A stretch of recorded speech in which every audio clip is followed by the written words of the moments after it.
오늘 본문에 보면 출애굽한 이스라엘 백성들의 여정이 자세하게 나오고 있습니다. 특별히 오늘 17절에 보면 바로가 이스라엘 백성을 내보내게 되어집니다. 그럴 때에 이들이 어디로 가는지를 이야기하는데 쭉 직진해서 지중해 쪽으로 올라가지 않고 하나님이 다시 돌려서 홍해의 광야의 길로 들어서겠다 이렇게 얘기를 하고 있습니다. 자, 왜 그랬을까?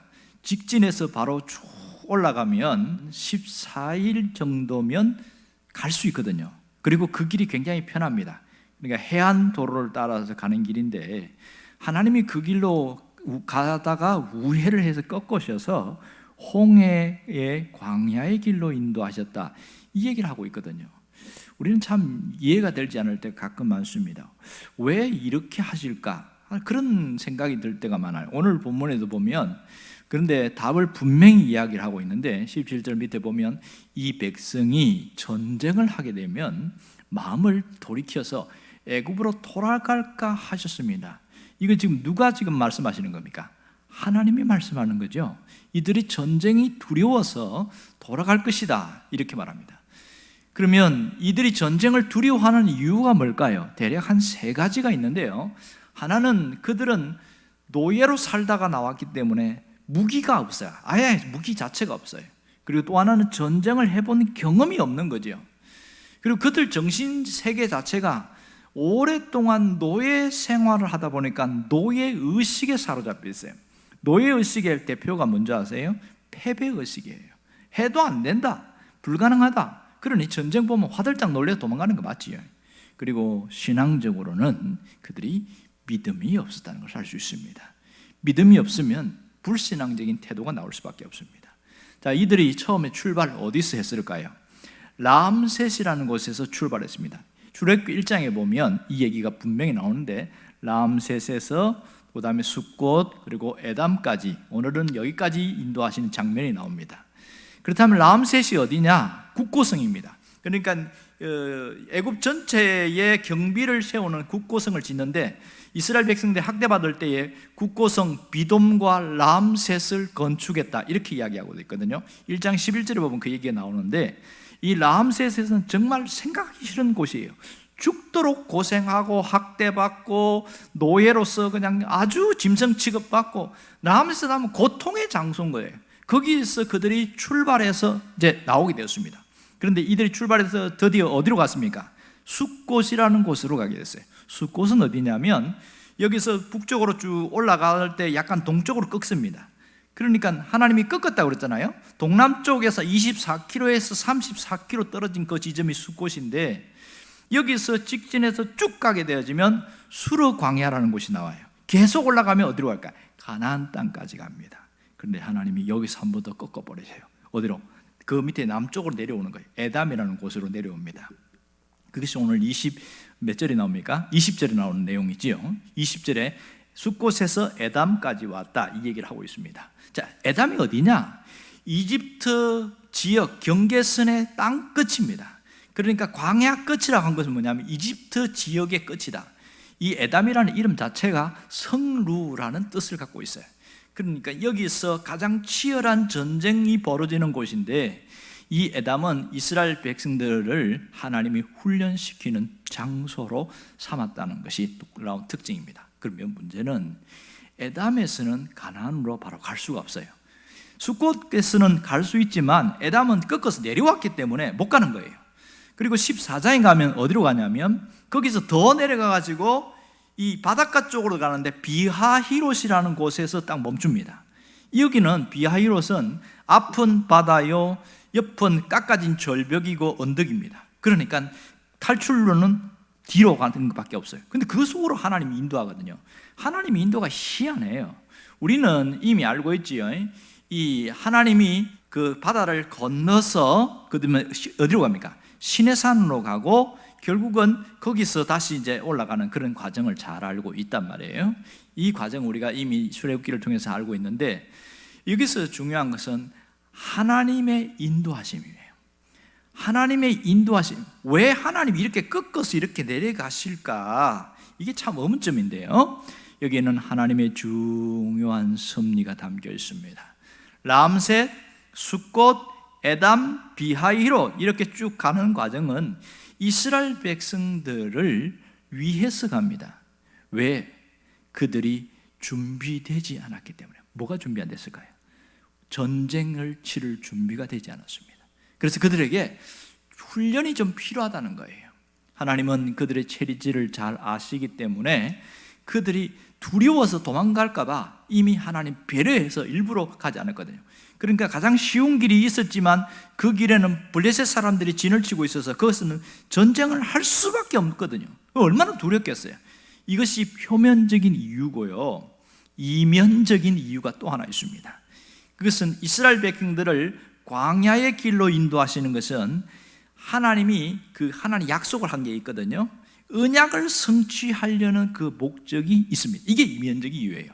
하나님과 이스라엘 언약을 맺으려는 그 계획. 어디서 언약 맺는다고 그러냐면 모세를 부를 때 출애굽기 3장 12절을 보면 하나님이 뭐라고 그러냐면 이 백성은 애굽에서 내가 인도하여 낸 이후에 이 산에서 하나님을 섬길 것이다, 이라고 있거든요. 이 산에서 하나님을 섬긴다. 이 산이 어디입니까? 호렙산에서 지금 모세가 만났잖아요. 호렙산은 시내산의 큰 자락의 한 부분이니까 결국은 시내산에서 하나님을 경배할 것이다, 그 얘기거든요. 이미 그런 예언을 주셨어요. 그러면 가나안으로 바로 가버리면 그렇게 해서 이 하나님의 어떤 언약 성취가 이루어질 수가 없는 거죠. 약속하신 것을 이루려는 겁니다. 그런 과정 속에 하나님 뭐 할까요? 훈련을 하시는 거예요.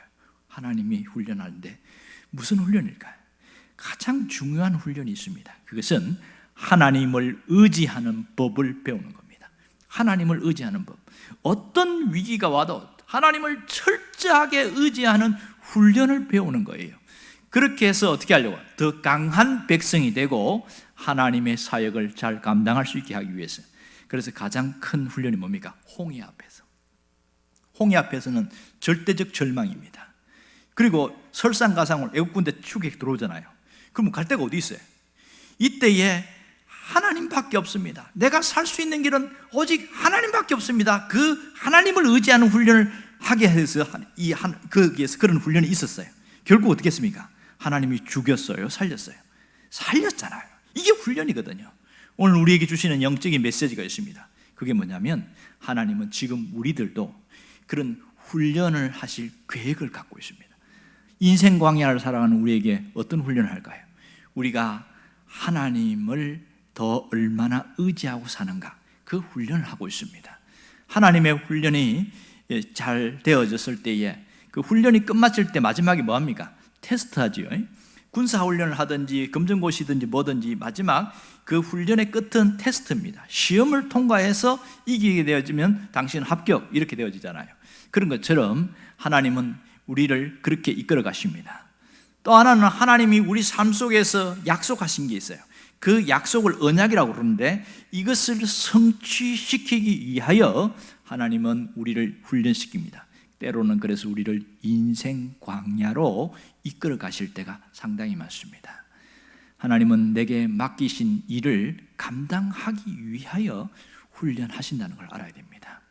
우리가 그걸 하나님의 뜻을 안다면 내가 어떤 상황에서도 하나님을 잘 의지해야지, 그 훈련을 잘 받으면 쉽게 지나가고 잘 감당할 수 있는 것이죠. 강한 자가 되어집니다. 우리를 광야로 이끌어 가시는 하나님의 뜻을 잘 발견할 수 있어야 됩니다. 그러므로 현재 눈앞에 있는 환경과 현실 때문에 불평하지 말아야 됩니다. 내 삶 속에 임하시는 그 하나님의 주권적인 섭리가 있음을 알고 하나님께 찬양하고 더 씩씩하고 더 강건한 모습으로 나아가는 그런 사람이 되어야 됩니다. 이게 하나님이 우리에게 원하는 뜻입니다. 그렇다면 우리는 어떤 인생을 살기를 원하는지 스스로 한번 자신을 돌아보아야 됩니다. 어떤 길을 살기를 원합니까? 사람들은 어떤 길을 가기를 원해요? 힘든 길입니까? 아니면 편한 길입니까? 이구동성으로 다 편한 길을 가고 싶어요. 다 편한 길이 좋지요. 힘든 길 누가 가고 싶어 합니까? 그런데 현실을 보면 너무나 힘든 길을 가는 사람이 굉장히 많아. 나는 그걸 원치 않는데 외부적인 다른 사람 때문인지 아니면 내가 어떤 판단을 잘못했든지 많은 힘든 길을 가고 있는 거예요. 이런 일 때문에 우리 인생이 고달프다, 그렇게 말합니다. 스캇 펫이라는 박사님이 쓰신 책이 보면 아직도 가야 할 길, 이 책이 있어요. 그 책에 무슨 내용이 나오냐면 여기에 크림 케이크가 있다면은 여러분은 어느 것부터 먹기를 원합니까? 이렇게 물어요. 맛있는 부분입니까? 맛없는 부분입니까? 그럼 사람들은 뭐라고 그래요? 당연히 맛있는 거 먹죠. 나 같아도 맛있는 거 먹겠다.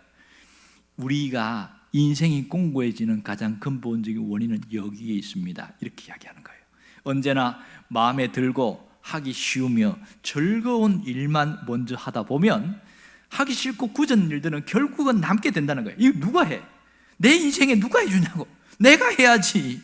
그런 굳은 일들은 대부분 반드시 해야 되는 중요한 일들 경우가 많다는 거예요. 스캇 박사님이 뭐라고 그러냐면 그런 일을 처리하지 않고 남겨두고 인생을 살아가면 내 인생이 너무너무 공고해지고 때로는 실패로 점철돼서 사는 게 너무 힘들다, 그런 얘기를 할 때가 있다는 겁니다. 여러분, 하나님은 우리가 고달프고 힘든 인생 살기를 원치 않으세요. 어떻게 하든지 우리의 인생이 열리기를 원하는 거예요. 그걸 신앙적으로 딱 한마디 줄이면 뭘까요? 회복입니다. 그러므로 우리가 분명히 기억해야 될 게 있습니다. 하나님의 인도는 내 생각과 다릅니다. 하나님의 인도는 내 생각과 다르다. 내 마음에 때로는 갈등도 있고 충돌이 있습니다. 왜 하나님이 내 인생을 이렇게 이끌어 가실까? 하나님이 나를 일부러 어려운 길을 끌고 가시는 거예요? 아니면 내가 잘못된 길로 실수해서 가는 길이 맞나요? 두 번째가 훨씬 많습니다. 그럼에도 불구하고 하나님은 더 나은 길을 가기를 원합니다. 그런데 때로는 하나님이 우리의 삶을 이끌어 가실 때 넓은 길보다는 좁은 길로 인도할 때가 있어요. 편한 길보다는 약간 험한 길로 인도할 때가 있어요. 그것은 하나님이 그렇게 인도할 때는 반드시 그 길이 안전한 길이기 때문에 그렇습니다. 지금은 왜 이렇게 힘든 길로 나를 이끌어가요? 그렇지만은 결국 가보니까 여기 있어야 도적의 위험도 없고 외부의 위험도 없고 그런 질병의 위험도 없고 가장 안전한 길이기 때문에 하나님 그 길로 인도할 때가 있단 말이에요. 그런데 사람들은 그런 걸 모르지요. 가봐야 아니까. 그렇게 해서 불평하고 원망하고 이스라엘 백성들처럼 왜 이렇게 우리를 힘들게 인도합니까? 이렇게 얘기할 때가 되어 있으면 맞습니다. 일반적으로 넓은 길은 항상 뭐가 있냐? 유혹이 있고 위험이 있어요. 넓은 길에는. 그걸 사람들은 모르고 좋다고 갔다가 큰 낭패를 당하는 경우가 굉장히 많죠. 자, 오늘 우리가 잘 깨달아야 될 것은 하나님은 우리가 이 인생길을 가는 동안에 훈련되고 단련되어지기를 원하는 겁니다. 때로는 내가 실수를 했든지 안 했든지, 내가 어떤 상황이 있든지 이 일을 가면서 원망하고 불평하면서 하는 사람은 훈련이 안 되는 거예요. 이 일을 어쨌든 가야 되는 거니까 잘 감수하고 잘 감당하면서 내가 이겨보자, 이렇게 하는 사람들은요 이겨내요. 강한 자가 되어지더라고요. 그것이 놀라운 점입니다.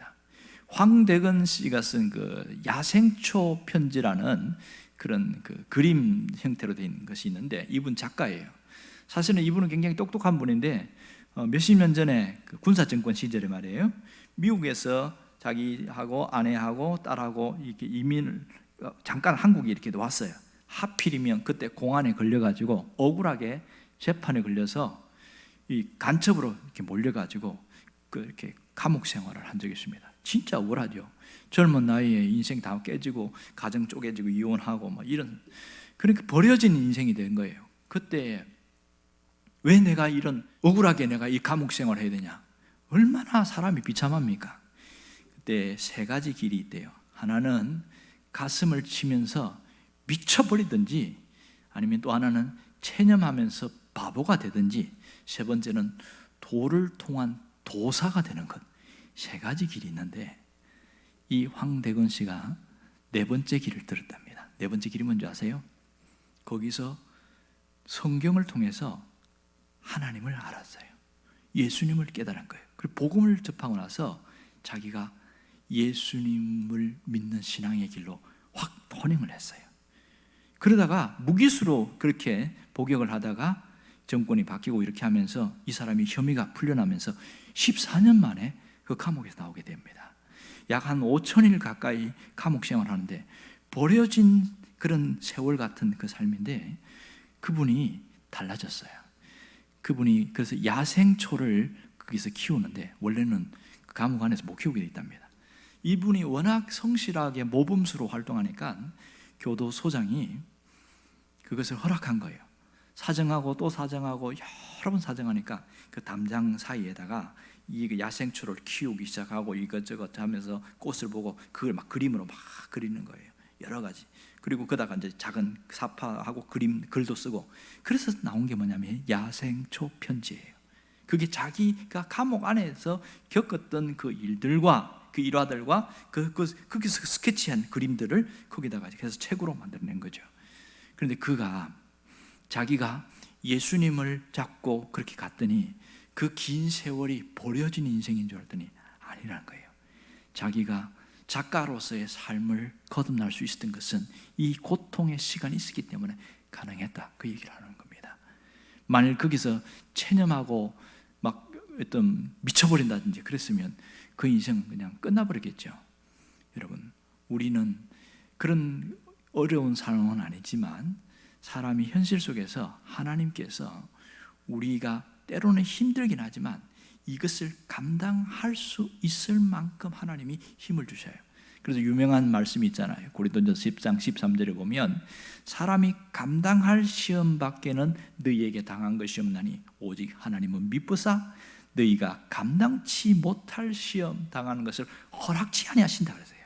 내가 감당할 수 없는 것을 하나님 허락 자체를 안 한다는 거예요. 이게 하나님의 섭리 속에 있거든요. 그걸 믿어야 돼요. 그러니까 하나님은 내가 시험 당할 점에 또 감당할 수 있는 것도 주지만 피할 길도 주신다는 게 이게 놀라운 거지요. 피할 길을 주셔서 그 일들을 능히 내가 잘 견디고 감당할 수 있게 하신다는 겁니다. 그 하나님의 말씀을 믿어야 돼요. 지금 내 현실이 너무 벅차고 힘들 경우가 있습니다. 그렇지만 하나님은 감당할 수 있게 하신다는 거예요. 감당할 수 있는 힘도 주시고 또 하나는 피할 길도 주신다는 거예요. 이게 너무 놀랍지요. 이스라엘 백성들을 인도하시는 이 하나님의 손길은 아직 우리에게도 동일하게 역사하고 있습니다.